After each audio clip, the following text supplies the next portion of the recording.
네, 한 주 동안 잘 지내셨죠? 이번 주에는 그 100문제, 이제 남은 거 150문제 하고, 다음 주에는 이 개정법령, 오늘 그 개정법령 받으셨죠? 이론? 개정법령이 20개입니다. 지금 이론 바뀐 게. 문제 또 40문제 내드리겠습니다. 이 개정법령과 관련되는 것. 다음 주에는 그래서 이 개정법령 이론, 올해 바뀐 겁니다. 올해 바뀐 거 하고, 그 다음에 그 관련된 문제 40문제 두 가지 다 할 수는 없어요. 아마 이론 위주로 말씀드릴 거고, 그래서 문제는 오늘 내드릴 테니까 해설도 같이 드릴 테니까 풀어보시고 오세요. 다음 주에 풀어보시고 문제를 풀고 다시 이론을 들으면은 아마 이해하기가 더 쉬울 겁니다. 이게 지금 올해 개정된 내용이 요약집이나 뭐 기본수 문제풀이 책에도 없는 게 많아요. 8월 21일부로 바뀐 것도 있기 때문에. 그 다음 주에는 개정법령 이론 위주로 하고, 문제는 오늘 내드릴 테니까 여러분들이 꼭 좀 풀어보시고요. 자, 그러면 오늘 51번, 네, 51번 할 차례죠. 50번, 이거 다시 한번 50번 문제 말씀드리면, 이거는 아직 확정된 내용은 아닙니다. 10월부터 국토부에 전화해보니까 10월부터 시험 보기 전에 시행을 합니다. 그러면 시행되면 10월 31일 이전에 시행되면 시험에 나오겠죠. 어쨌든 요거는 좀 여러분들이 유념해서 보셔야 돼요. 지금 현재는 투기과일지구 조정대상 지역은 3억 이상, 그 다음에 비규제 지역은 6억 이상, 투기과일지구에서는 9억 초과하는 경우에 증빙자료 제출하도록 되어 있습니다. 근데 이게 10월부터 시험 보기 전에 바뀔 예정이라고요. 지금 이 문제는 바뀔 예정인 걸 기준으로 내놨죠. 예, 그래서 오늘 개정 문제 내드린 것도 맨 뒤에 보면 19번, 20번에 보면 있어요. 오늘 내드린 프린터 개정된 거 다시 한번 그럼 볼까요? 오늘 19번에 20번에 있네. 20번 입법 예고사항이라고 돼 있죠. 19번, 20번은 입법 예고사항입니다. 아직 확정은 안 됐다는 이야기. 19번, 20번 두 개만. 18번까지는 다 확정된 내용이에요. 19번, 20번 두 개는 아직은 확정 안 됐지만 시험 보기 전에는 확정될 예정이라고요. 이렇게. 자, 그래서 50번까지 지난주에 봤고요. 51번 보도록 하겠습니다. 부동산 거래 신고 등에 관한 법률, 올해 바뀐 내용입니다. 부동산 거래 신고는 계약일로부터 60일 이내에서 30일 이내로 바뀌었고요. 그 다음에 2번, 작년에는 해제 신고 의무가 없고 해제 신고 할 수 있었는데 올해부터는 30일 이내에 신고하도록 개정되었습니다. 자, 그 다음에 2번은 해제되지 아니하였음에도 불구하고 거짓으로 해제 신고하면 3천만 원 이하의 과태료입니다. 그리고 포상금 지급 대상입니다. 그리고 자진 신고해도 면제 감경 대상이 아닙니다. 해제되지 아니하였음에도 불구하고 해제 신고한 경우에는. 그 다음에 4번은 해제되었는데 30일 이내에 해제됐으면 공동으로 신고해야 됩니다. 거래 당사자에게만 해제 신고 의무가 있습니다. 개업 공개사에게는 해제 신고 의무는 없습니다. 안 해도 개업 공개사는 처벌받지 않습니다. 해제 신고는 거래 당사자에게 의무사항입니다. 답은 5번입니다. 거짓 신고한 경우에는 100분 5 이하 과태료를 부과한다 했는데, 계약을 체결하지 아니하였음에도 불구하고 이렇게 돼 있죠. 계약 체결하지 아니하였음에도 불구하고 거짓으로 부동산 거래 신고한 경우는 3천만 원 이하의 과태료. 계약 체결해놓고 거짓으로 다운계약서, 업계약서 적었으면 100분 5% 이하 과태료죠. 그래서 5번이 정답입니다. 올해 개정된 내용이니까 주의를 하셔야 되겠습니다. 자, 다음은 52번입니다. 52번은 85제곱미터 이하 주거용 오피스텔이면 매매는 0.5, 임대차는 0.4죠. 그런데 지금 주거용이 아니고 뭐라고 돼 있어요? 업무용. 업무용은 무조건 0.9라고요. 업무용. 문제 잘 봐야 되죠. 업무용은 0.9입니다. 85제곱미터 이하 주거용인 경우만 매매는 0.5, 임대차는 0.4입니다. 자, 업무용이니까 4천만 원 0.9면 4, 9, 36, 36만 원. 총액이니까 쌍방 각각 받죠? 따라서 5번이 되겠습니다. 72만 원. 예, 85제곱미터 이하 주거용 오피스텔은 매매는 0.5, 임대차는 0.4입니다. 52번에 답 5번이고요. 자, 그 다음에 53번입니다. 53번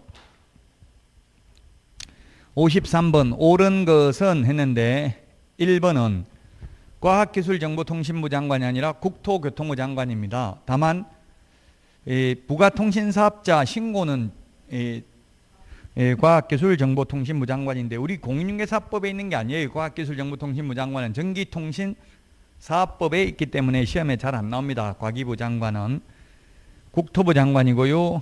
그 다음에 지정은 이번에 취소하여야 한다가 아니라 취소할 수 있다. 우리 그 암기 프린터 8번인가요? 지정 취소할 수 있다. 예, 8번. 암기 프린터 8번을 보시면 지정 취소하여야 한다가 아니라 할 수 있답니다. 할 수 있다. 부운정 1회. 지정 취소, 업무정지, 자격정지는 하여야 한다가 아니라 할 수 있다. 그 다음에 3번은 5 빼기 2는 3이라고 했어요. 전국적으로 500명 이상, 2개 이상을 시도해서 각각 30명이죠. 5 빼기 2는 3, 30명 이상입니다. 그럼 20명은 어디 나오냐면 협회, 창립총회, 전국적으로 600명 이상, 서울특별시에서 100명 이상, 광역시 밀도에서 20명, 어디서 들어본 숫자잖아요. 그래서 헷갈린다고요. 정확하게 구분해서 정리해야 되고요. 4번, 거래정보사업자가 운영규정 변경승인을 얻지 아니하고 정보망을 설치 운영한 경우에는 지정 취소될 수 있고요. 또 500만 원 이하의 과태료 대상이기도 합니다. 지정 취소될 수 있다, 취소할 수 있다 같은 말입니다. 취소당하는 수동태냐 능동태냐 이게 따라서 다르죠. 거래정보사업자 입장에서 보면 취소될 수 있고요. 국토교통부 장관 입장에서 보면 취소할 수 있습니다. 4번이 정답이고요. 5번은 개업 공인중개사가 정보망에 중개사물에 관한 정보를 거짓으로 공개한 경우에는 과태료 처분을 할 수 있다 했는데 업무정지입니다.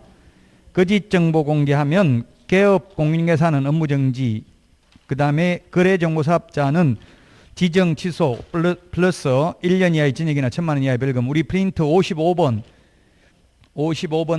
찾아볼까요? 프린터. 지금 제가 요약집도 안 보고 지금 핵심 비교정리 프린트만 봅니다. 이것만 봐도 80점은 받을 수 있다고 했죠. 55번에 그게 6번, 7번. 55번에 6번, 7번. 55번에 6번, 7번 비교를 해야 되겠습니다. 거래정보사업자는 지정 취소할 수 있고 1년 이하의 징역이나 1,000만 원 이하의 벌금에 처하지만 개업공개사는 업무정지 사유라고요. 55번에 6번, 7번. 자, 그 다음에 답이 그래서 53번에 4번이고요. 55번은 가장 올바른 것은 했는데 이건 경매가 좀 어려운데요. 1번은 최초 매각기일 이후라도 배당 요구할 수 있는 게 아니라 배당 요구의 종기까지 해야 되고요. 배당 요구의 종기는 첫 매각기일 이전의 날로 정해야 됩니다. 그래서 틀렸고, 그 다음에 2번은 대금 지급 기한까지 매각 대금을 납부하는 순간 소유권을 취득합니다. 돈 내는 순간 소유권을 취득하죠. 예, 기한이 도래되기 전이라도 돈 내면 바로 소유권을 취득합니다. 그래서 3번, 2번 틀렸고 3번이 답입니다. 3번은 우리 암기 프린트 56번에 10분의 1에 동그라미 3번에 있습니다. 항고보증금은 매각대금의 10분의 1, 암기 프린트 56번에 10분의 1에 동그라미 1번에 보면 매수보증금은 최저 매각가격의 10분의 1입니다. 그래서 3번이 답이 되겠고요. 4번 매각 방식은 세 가지입니다. 기일입찰, 호가경매, 기간입찰 세 가지 기출문제입니다. 이거 세 가지. 경매는 기출문제 위주로 볼 수밖에 없어요. 너무 방대하기 때문에 다 알기는 어려워요. 한 문제밖에 시험에 안 나오는데. 자, 그 다음에 5번에 경매 개시 결정 이전에 전입한 임차인이라면 매수인에게 대항하지 못할 경우라도 인도명령의 대상이 되지 않는다 했는데, 정당한 권한에 의해서 매수인, 낙찰자, 경락인 같은 말입니다. 대항할 수 없는 경우는 인도명령의 대상이 됩니다. 단 대금 납부 후 6개월 이내만 가능하고 6개월이 지나면 명도소송을 해야 됩니다. 명도소송은 소송 절차가 까다롭죠. 소송비도 최소한 200~300만 원 이상 들어가고요. 뭐 변호사 고용한다면 더 많이 들어갈 거고요. 기간도 2~3개월 이상 걸립니다. 그런데 간단한 방법으로 강제 집행을 할 수 있는 게 인도명령 제도인데, 인도명령은 판사에게 인도명령 신청하면 곧바로 인도명령서 교부해주면 강제 집행이 가능합니다. 그래서 인도명령은 공매, 한국자산관리공사 공매에서는 인도명령 제도가 없습니다. 명도소송밖에 없습니다. 그런데 경매는 정당한 권한에 의해서 매수인에게 대항할 수 없는 점유자에 대해서는 인도명령을 할 수 있습니다. 그래서 최선순위 말소 기준 권리보다 뒤에 있는 임차인은 인도명령의 대상이 된다는 이야기입니다.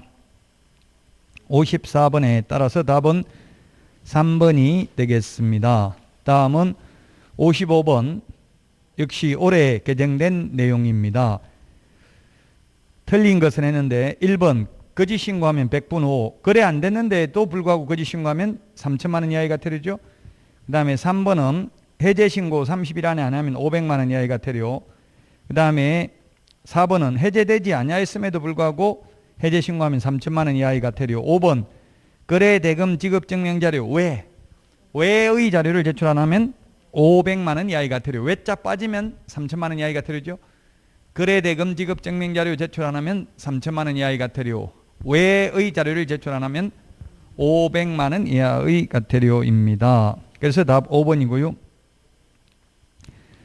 56번은 아직 시험에 출제된 적은 없습니다. 이거 매수 신청들이 보수는 그 예규에 있습니다. 예규. 그래서 아직까지 예규까지 출제인들이 예규가 어디 있는지 잘 찾지를 못해가지고 안 나온 것 같아요. 근데 뭐 나올 가능성을 전혀 배제할 수는 없습니다. 봐둘 필요는 있어요. 56번에 틀린 것은 했는데, 감정가 1% 또는 최저 매각 가격의 1.5% 중에서 당사자 합의에 의해서 받을 수 있습니다. 예를 들면 최저 매각 가격이 1억인데 처음에 최초 최저 매각 가격이 1억이죠. 한번 유찰되면 그 다음에 8천만 원. 서울 경기는 20% 깎아주고요. 나머지 지역은 거의 30%가 많은데요. 8천만 원. 또 유찰되면 6,400만 원 이렇게 되죠. 그래서 감정가는 1억입니다. 예를 들면 최초 매각 예정 가격이 보통 감정 가격이거든요. 1억에 1%면 얼마 받을 수 있어요? 100만 원 받을 수 있죠. 그 다음에 만약에 7천만 원에 낙찰 받아줬다면 1.5% 받을 수 있다고요. 7천만 원이면 얼마입니까? 105만 원이 되겠죠. 7천만 원이면 1% 하면 70만 원. 105만 원 되겠죠. 그럼 105만 원 싸게 낙찰 받아주면 더 받을 수 있다는 이야기예요. 그래서 감정가 1% 또는 최저 매각 가격의 1.5% 중에서 합의에 의해서 받을 수 있습니다. 1번이 틀렸습니다. 매수인이 되지 못한 경우 50만 원 받을 수 있습니다. 우리 암기 프린터 52번에 14번에 있네요. 52번에 14번. 52번에 14번에 있습니다. 50만 원 받을 수 있다는 말. 자, 그 다음에 실비는 최대 30만 원 받을 수 있습니다. 물론 당사자 합의가 있어야 되고요. 위임계약 체결 전에 물론 미리 설명해야 되고요. 그 다음에 4번 실비는 매수 신청 대리와 관련된 특별한 비용, 원거리 출장비, 원거리 교통비는 받을 수 있는데 5번에 등기사항 증명서 비용이나 근거리 교통비 등은 다른 보수의 상담 및 권리분석 보수 등에 포함되어 있는 것으로 보고 실비로 따로 받을 수 없습니다. 그래서 56번에 1번. 자, 그 다음에 57번 자진신고에 대한 과태료 감면 등의 대상에 해당하는 것은 적어놨는데요. 우리 암기 프린터 47번에 보면 6가지가 있어요. 자진신고해도 면제, 감경해 주지 않는 거 6가지가 있다. 46번에 보면은 자진신고해도 면제, 감경해 주지 않는 게 46번이 아니고 47번이네요.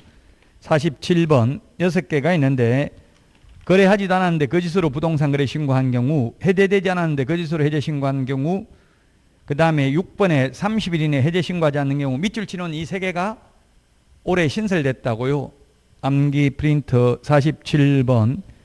그 외에 거래대금 지급 증명 자료 제출하지 않는 경우, 그 외의 자료 제출하지 않는 경우, 30일 이내 부동산 거래 신고하지 않는 경우, 이 6개는 자진 신고해도 면제 감경 대상이 아닙니다. 답은 3번이고요. 이 3번은 외국인 특례에 의해서 100만 원 이하의 과태료로 올해 신설됐죠. 이거는 자진 신고하면 면제 감경 대상이 됩니다. 그래서 57번에 답 3번이고요. 그 다음에 58번 옳은 것은 했는데 1번은 등록관청이 아니라 국토교통부 장관이 표준 서식을 정해서 사용을 권장할 수 있죠. 그래서 1번 틀렸고요. 그 다음에 2번은 외국인을 고용하면 결격사유에 해당되지 않냐을 입증하는 서류로서 그 국가에 주재하는 대한민국 영사관이 확인하는 서류나 또는 아포스티유 확인서를 제출해야 됩니다. 외국인인 경우. 3번은 금인 신청은 계약 당사자 중 인이나 그 위임을 받은 변호사, 법무사, 개업 공인중개사가 금인을 신청할 수는 있는데 할 의무는 없습니다. 요청을 해도 거부해도 됩니다. 법무사한테 이야기해 보세요 해도 됩니다.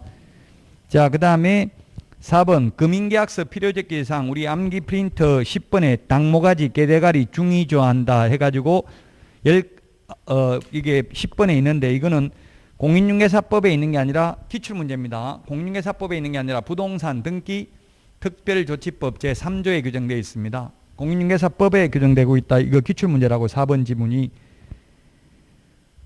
자, 그 다음에 5번이 정답입니다. 5번.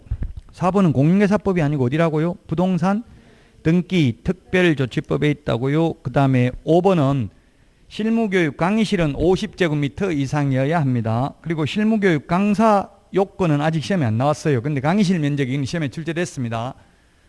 강사 요건은 박사학위 소유자, 석사 3년 이상 유경험자, 그 다음에 전임 강사 이상 2년 이상 유경험자, 공인중개사, 주택관리사 3년 이상 유경험자, 7급 이상 공무원 6개월 이상 유경험자 이런 게 있습니다.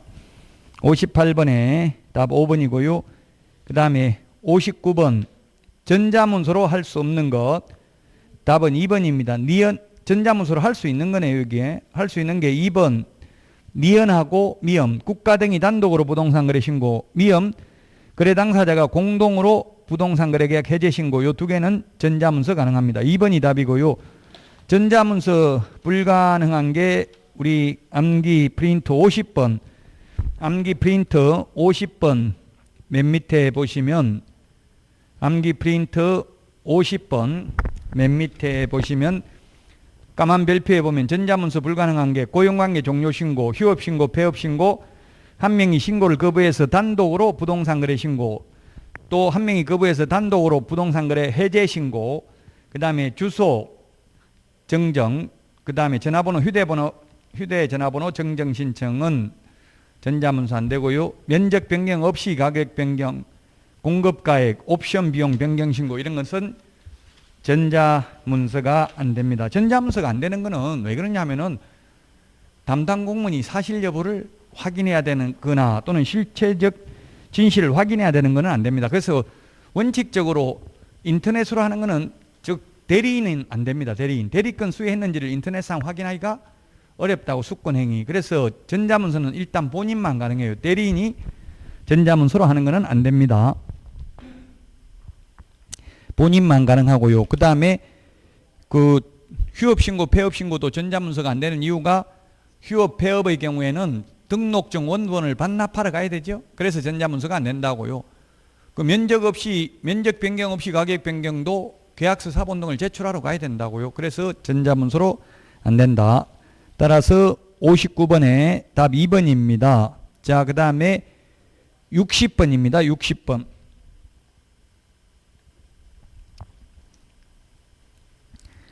60번 옳은 것은 했는데 중개 완성 후가 아니라 완성 전입니다. 중개 완성 전 즉 확인 설명은 중개 완성이라고 하면 계약 성립이에요. 계약 성립되고 나서 은행 융자가 얼마 있다 이런 거 설명하면 의미가 없죠. 완성 전에 미리 설명을 해야 됩니다. 완성 전에. 요즘 문제가 되고 있는 게 이제 세입자가 계약 갱신 요구하는 거 이런 거 있기 때문에 그런 거 팔 때는 이제 매도인이 그 명도 책임을 진다. 즉 세입자 내보내는 걸 책임지는 조건으로 계약하고 이런 거 많더라고. 못 내보내면은 이제 매수인이 뭐 오히려 손해배상을 청구한다든지 뭐 계약을 해지한다든지 이렇게 할 수 있겠죠. 계약 내용을 위반하면. 그래서 요즘 매수인들은 한 1,000만 원 정도 받더라고요. 이사비를.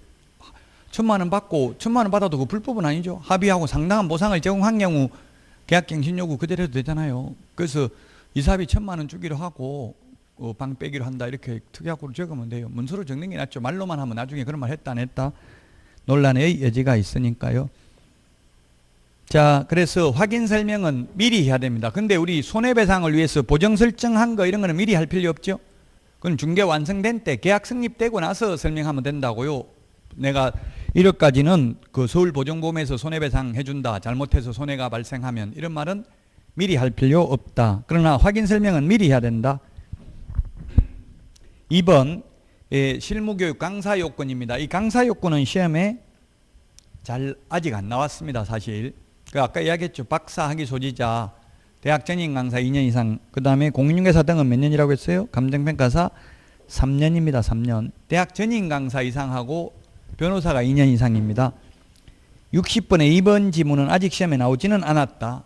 그러니까 아직 나오진 않았다. 이 말은 안 나올 가능성도 사실은 많다는 이야기예요. 근데 실제 시험에도 다 시험에 나왔던 거 위주로만 나오지 않아요. 한 4문제 정도는, 즉 70%는 확실하게 나왔던 거 위주로 패턴이 나옵니다. 그러나 한 20% 정도는, 특히 10% 정도는 어려운 거 일부러 틀리라고 내는 게 많아요. 이번에 공무원 경찰 시험에 보니까 역사 시험 완전 사이드에 있는 거 이런 것만 몇 개 냈더라고요. 다 낸 게 아니고 몇 문제 안 돼요. 그게 한 4문제 정도 그렇게 낼 수 있다는 이야기예요. 우리 공인중개사법도 그런 거는 틀리라고 내는 거니까 틀려줘야 돼요. 완전 사이드에 있는 거 내면 그거 다 맞출 수가 없다는 이야기예요. 그래서 여러분들은 쉬운 문제가 중요한 거예요. 어려운 문제가 중요한 게 아니고요. 쉬운 걸 정확하게 알아야 되고요. 쉬운 것만 해도 최소한 70점은 받을 수 있다고. 모든 과목이 다 어렵게 낼 수가 없어요. 그게 대학교 학점도 저도 지금 국제사이버대학에서 강의하고 있는데 A는 30% 학점이, C가 30%, B를 40% 이렇게 주도록 돼 있어요. 상대평가예요. 모두 다 어렵게 낼 수는 없어요. 무조건 70%는 쉽게 내야 된다고요. 문제 내더라도.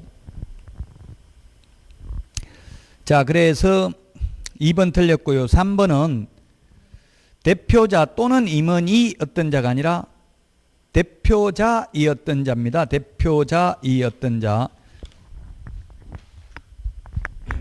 우리 암기 프린트 51번 51번에 거기에 제출해야 되는 서류가 몇 번에 있어요? 51번에 44, 45, 46, 46번에 있네요. 46번, 46번, 46번, 46번에 있습니다. 중개사무소 개설 등록증은 대표자이었던 자가, 매수신청 대리인 등록증은 대표자 또는 임원이 어떤 자가 반납해야 됩니다. 개인 사망하면 그 44번에 보니까 중개사무소 등록증은 반납 규정이 없는데 매수신청 대리인 등록증은 세대를 갖지 않은 자가 7일 이내에 반납해야 됩니다. 암기 프린트 51번에 46번에 있습니다.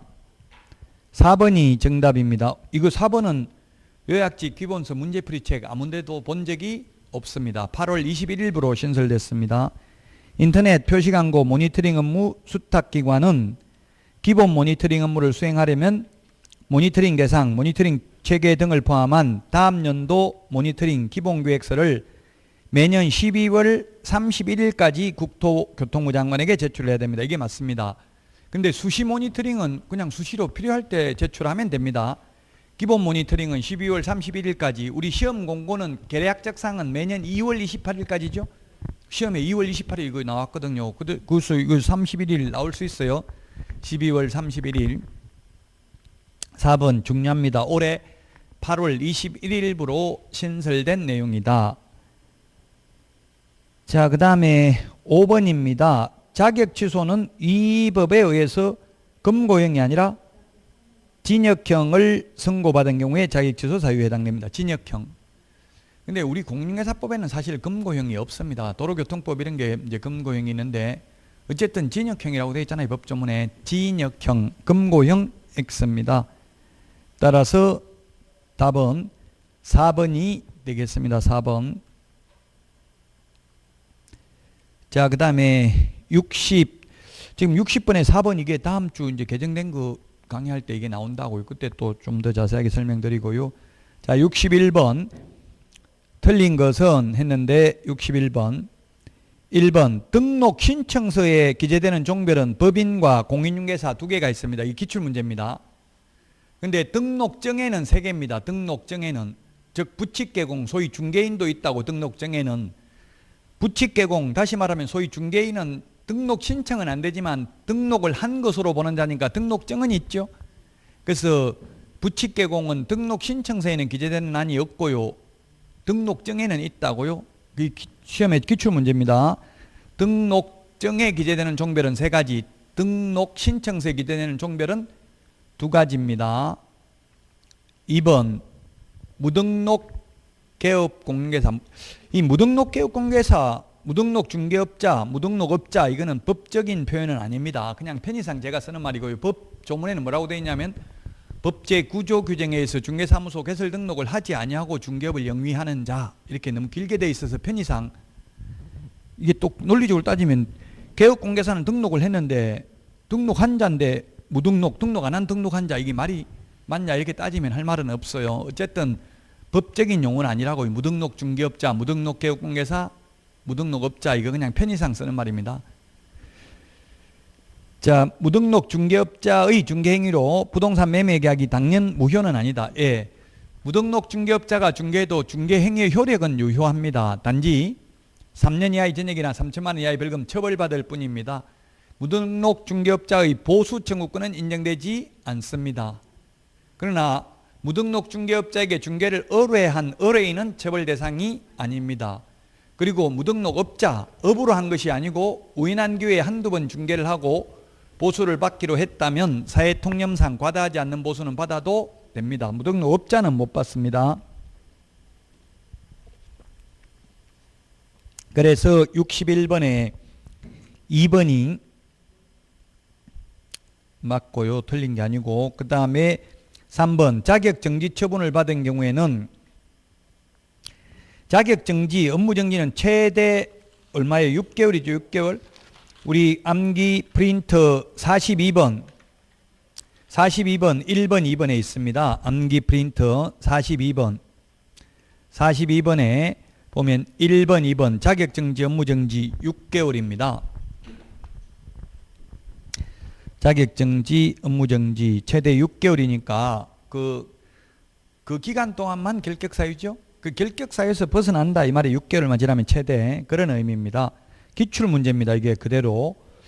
4번 업무정지는 소위 제척기간이 있습니다. 3년 지나면 업무정지 처분 못하죠. 근데 이거하고 조금 헷갈리는 게 업무정지 처분을 회피하기 위해서 폐업을 했다면 폐업기간이 1년을 초과하면 폐업신고 전의 위반 행위로 인한 업무정지 못하죠.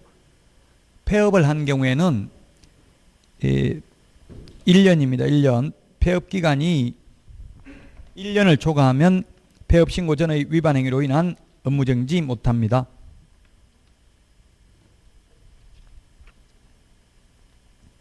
그래서 답은 5번입니다. 5번. 자격 취소 처분을 받은 공인중개사인 개업공개사는 그 사무소 소재지가 아니라 교부한 시도의사에게 반납해야 됩니다. 암기 프린터 54번에 동그라미 4번이 있습니다. 이 암기 프린터를 수험생들이 마법의 프린터, 깨밭 이런 말을 하더라고. 깨밭, 깨소금 나오는 깨밭이라고요. 그러니까 열심히 프린터 없어요. 왜 근데 안 봐요? 안 가져왔어요? 61번에 5번이 정답입니다. 61번에 5번. 자, 2번 옳은 것은 했는데 개업공개사는 거래계약이 체결된 때에는 체결된 때가 아니라 중개 의뢰받은 경우 중개 완성 전에 미리 설명해야 됩니다. 그리고 근거 자료도 제시해야 됩니다. 설명하거나 근거 자료 제시해야 된다 하면 X죠. 설명도 하고 근거 자료도 제시해야 됩니다. 자, 2번은 상태에 관한 자료 요구는 매도 임대 의뢰인에게 상태에 관한 자료 요구를 할 수 있습니다. 매수 임차 의뢰인에게 X입니다. 매도 임대 의뢰인에게 상태에 관한 자료 요구를 할 수 있습니다. 그래서 2번 틀렸고 3번 개업공개사는 확인 설명을 위하여 필요한 경우에는 중개상물의 매도 임대 의뢰인 등에게 상태에 관한 자료를 요구할 수 있다. 이거 2번하고 3번 완전히 반대니까 둘 중에 하나 답 골라야 되겠죠? 기출문제도 이런 식으로 나오는 경우 있어요. 그럼 둘 중에 하나 해야 돼. 5개 중에서 둘 중에 뭔가 하나는 틀렸을 거 아니에요. 매도 생각해보면 상식적으로 매수인한테 어떻게 임차인한테 어떻게 요구하냐고 아무것도 모르는데 임차인은. 그래서 답 3번이고요. 4번은 쌍방에게 설명하는 게 아니라 취득 의뢰인에게만 설명하면 되죠. 설명서 교부는 쌍방입니다. 5번은 5년 보존이 아니고 3년 동안 원본, 사본, 전자문서를 보존해야 됩니다. 이거 헷갈리는 게 계약서를 작성하는 때에는 이렇게 되어 있는데 계약서만 또 보고 5년이라고 하면 안 되겠죠. 확인설명서, 전속중개계약서는 3년이고요. 거래계약서 5년이고 매수신청대리 관련 서류 모두 5년이죠. 매수신청대리 사건카드, 매수신청대리 대상물 확인설명서, 매수신청대리 행정처분대장은 5년 보존입니다. 3년, 5년 반드시 구분을 해야 되겠습니다. 자, 그래서 62번에 3번이 정답이 되겠습니다. 자, 그 다음에 63번입니다. 63번. 63번에 보면은 이 토지거래 허가구역을 지정하는 때 지체 없이 공고해야 될 사항이 아닌 것. 답은 4번인데요. 1번 허가구역의 지정기간 5년 범위 내에서 지정기간을 정하죠. 5년 동안이 아니고. 그 다음에 허가구역 내 토지의 소재지 지번 지목. 그 다음에 3번 허가구역 내 토지의 면적. 그 다음에 용도 지역. 4번 허가구역에 대한 축척 5만 분의 1 또는 2만 5천 분의 1의 지적도 임야도가 아니라 지형도입니다. 지형도. 그래서 4번이 정답이 되겠습니다. 5번 허가 면제 대상 토지 면적입니다. 국토의 계획 및 이용에 관한 법률 31조 1항에 보면 도시군 관리계획은 이 결정의 효력은 지형도면을 고시한 날부터 발생한다 이렇게 되어 있죠. 지형도면하고 지적도하고는 어떻게 다르냐 하면 지형도면하고 지적도 어떻게 달라요? 지형도면은 지적도에다가 플러스 도시군 관리계획에 관한 사항을 자세히 밝힌 도면을 지형도면이라고 그래요. 지형도면을 고시한 때 이게 시험에 잘 나와요. 공법에 국토법에 지형도면을 고시한 때 효력이 발생합니다. 지형도면에 대한 지적도에다가 도시군 관리계획에 대한 자세한 사항을 밝힌 도면을 지형도면이라고 한다.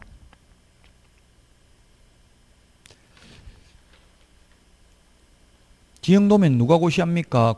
국토교통 32조에 보면 국장, 시도지사, 시장 군수죠. 구청장은 아니죠. 구청장은 도시계획 위반 결정권이 없어요. 예를 들면 서울이면 서울특별시 똑같다고. 예를 들면 서울특별시 뭐 강남구 다르고 강북구 다르면 안 되잖아요. 무슨 건자? 위반. 그래 위반. 그래 위반을 구청장은 위반 못 한다고요.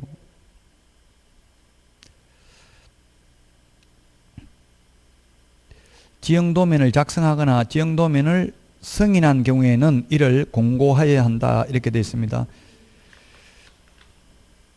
공법은 잘하네. 공인중개사법 못하고. 지금 전략과목은 공인중개사법이에요. 공인중개사법을 80점 이상 받아야 돼. 공법은 이번에 그 주택관리사 시험이나 이런 거 나온 거 보니까 건축법 이런 거 뭐 책에 없는 거 처음 들어보는 거 엄청 많다 이렇게 나와 있더라고요. 책에는 없지만 우리 책 보고 내는 게 아니에요. 출제위원들은 책 보고 내는 게 아니라 법조문 보고 내거든요. 워낙 법조문이 많기 때문에 책이 없는 게 많다고요. 그래서 자꾸 그 법조문을 찾아보는 게 중요해요. 제가 이게 국토의 계획 및 이용에 관한 법률 어떻게 알겠어요? 이런 거 지형도 이런 거 나오면 지형도라고 치면 지형도가 들어가는 조문이 다 뜬다고 노란 색깔 해가지고 휴대폰 왼쪽 맨 밑에 보면 그 돋보기처럼 검색하는 게 있고요. 컴퓨터는 오른쪽 위에 보면 화면 검색이라고 있어요. 거기에 지형도 이렇게 치면 지형도라는 말이 들어가는 게 법조문이 다 색깔이 칠해져가 나온다고. 그럼 몇 존지 몰라도 다 찾을 수 있죠. 그런 식으로 자꾸 법조문을 찾아봐야 돼요. 자주. 63번에 답 4번입니다. 63번 이런 거 이렇게 나오면 어렵겠죠. 아직 공인중개사법에 시험 나온 적은 없습니다. 이거 왜냐하면 2017년도에 도입됐으니까 아직 얼마 안 됐어요. 그래서 아직 공인중개사법에 나오진 않았다고요. 63번은. 자, 그 다음에 64번입니다.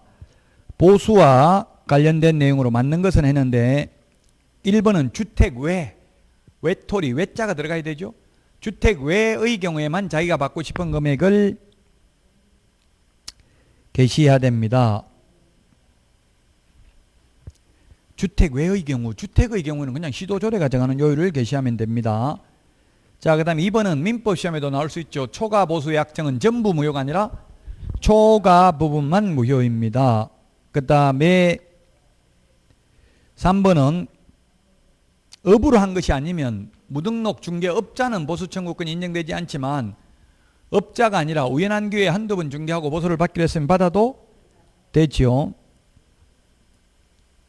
자, 그래서 틀렸고 4번은 무등록 업자가 체결한 중개보수 약정은 유효하다고 했는데 무효입니다.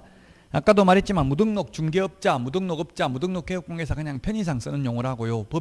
법조문에 나오는 용어는 아니고, 즉 중개사무소 개설 등록을 하지 아니하고 중개업을 영위하는 자라고 보시면 되겠죠. 5번이 정답입니다. 5번. 토지와 건물의 임차권 및 권리금, 시설비 교환계약, 이게 권리금이죠. 그 사례비 명목으로 포괄적으로 지급받은 금원 중 어느 금액까지 이 법이 규율 대상인 중개보수에 해당하는지를 특정할 수 없는 경우에는 한도를 초과하여 중개보수를 지급받았다고 단정할 수 없다. 권리금 1억밖에 하고 보증금 1억입니다. 그러면 그 2억을 중개하고 만약에 2천만 원을 받았어요. 그럼 거의 10% 받은 거잖아요. 예를 들면 그 중개보수 더하기 권리금 알선 대가 이렇게 해서 받았다면 위반이 아니라는 이야기예요. 거기다가 중개보수 200만 원, 권리금 알선 대가 1,800 이렇게 적었으면 위반이죠. 중개보수는 1억에 대해서 최대 0.9밖에 안 되잖아요. 그래서 중개보수가 얼마인지 권리금 알선 대가가 얼마인지 명시적 구분 없이 합계 2천만 원 이런 식으로 받아도 위반이라고 단정할 수는 없다. 법정보수 초과 상당액은 권리금 알선 대가로 봄이 상당하다는 게 판례 입장이라고요. 권리금 알선하고는 많이 받아도 상관이 없죠.